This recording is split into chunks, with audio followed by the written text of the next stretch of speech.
guys, this is Jerry Sargeant, founder of the Maximum Life Group. Today I wanted to share with you my views on mastery. So what is mastery? For me, mastery is calmness. Mastery is stillness. Mastery is harnessing the present moment, but not doing it any old time, doing it in the midst of chaos, in the midst of confusion, in the midst of a war zone. That's where the real test of character comes. I'm going to share with you a quote from one of my favourite books. A number of years ago I was given a book called As a Man Thinketh by James Allen. If you get that book, it's an amazing book, but make sure you get the original version because the ones that have been brought out since aren't as good. The original version is absolutely grade 1. It's amazing. Now, in this book, the quote goes like this: "In the bark of the soul reclines the commanding master.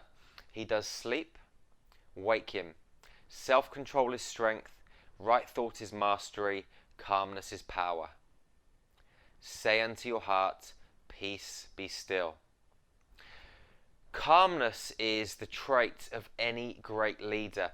If you want to excel in life and you want to create the best life possible for you and everybody around you, then you need to lead by example. And you can't lead by example if you're frustrated, if you're confused, if you're angry, if you've got any kind of negative emotions going on. You need to be still, you need to be at peace, you need to be calm.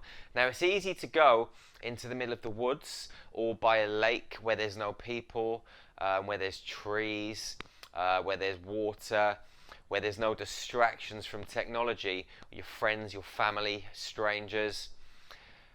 But to do it in the middle of Times Square or the middle of Liverpool Street in London, it's a bigger task. Okay, it's easy to get away from the distractions and harness the present moment, be still and take an inward journey. But to do that in the midst of chaos, confusion, where there's loads of people, there's loads of distractions, is a harder thing to do, to start with anyway. Now, what I'd like you to try is this, okay? I'd like you to find some quiet space, and I'd like you to sit there and breathe. Focus on your breathing. Turn off all your phones, any distractions, be away from people, and practice being still. Stilling your mind and coming into your heart. Once you're able to do that, start by performing several mini meditations every day. This is step number 2. Mini meditations, okay? Step number 1 is find some quiet space. Step number 2 is practice mini meditations. Mini meditations can last for 20 seconds, 30 seconds, 40 seconds, whatever you feels fit or whatever feels right. Maybe you don't want to set yourself a goal. Just meditate until your mind starts to kick in, and then just accept that that's when it's kicked in. Get up and carry on with your day. Or mini meditate whilst you're going about your daily tasks. Just try and breathe and follow the breath in and out of your body, come out of your mind and into your heart. Once you've done that and you've practiced lots of mini meditations through the day and you're mastering 30 seconds to a minute each time, then test yourself. Go to a busy street, a busy town, a train station where there's lots of distractions going on. Walk into the middle of your office, wherever you work, wherever it might be, and sit there, cross-legged, and meditate. Whilst other people are walking around you, there's trains pulling up at the station, there's lots of noise, there's people, there's telephones ringing. Whilst all of that's going on, sit there and meditate. See how long you can last. Maybe you'll make a minute, maybe you'll make 2. Eventually, you'll be able to meditate for as long as you want. But it takes practice. And once you can do that, your life's going to change in the most magnificent way.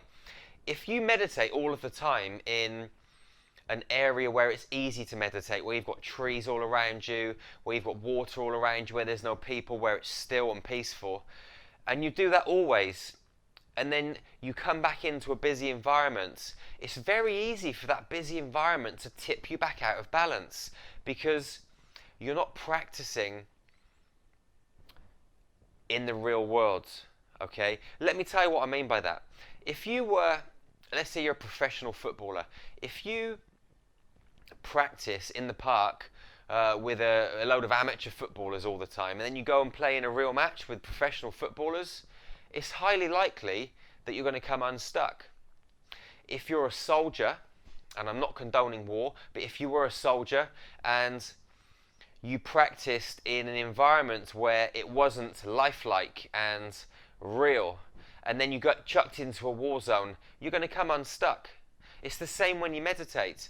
You know, if you practice in an environment where you're not normally, which is a peaceful environment, because most people have, you know, they live in the real world, there's distractions going on, people have got jobs, there's traffic, there's traveling, there's all of this stuff going on in your life, and that's where you need to be able to be still. In the midst of chaos, in the midst of confusion, okay? That is true mastery. Self-control is strength. Right thought is mastery, calmness is power. But do it in a place where it's mad, where it's crazy. You know, the real test comes in the midst of madness, in the midst of chaos. Can you be present in chaos? That's the question I'm asking you. Can you be present in chaos?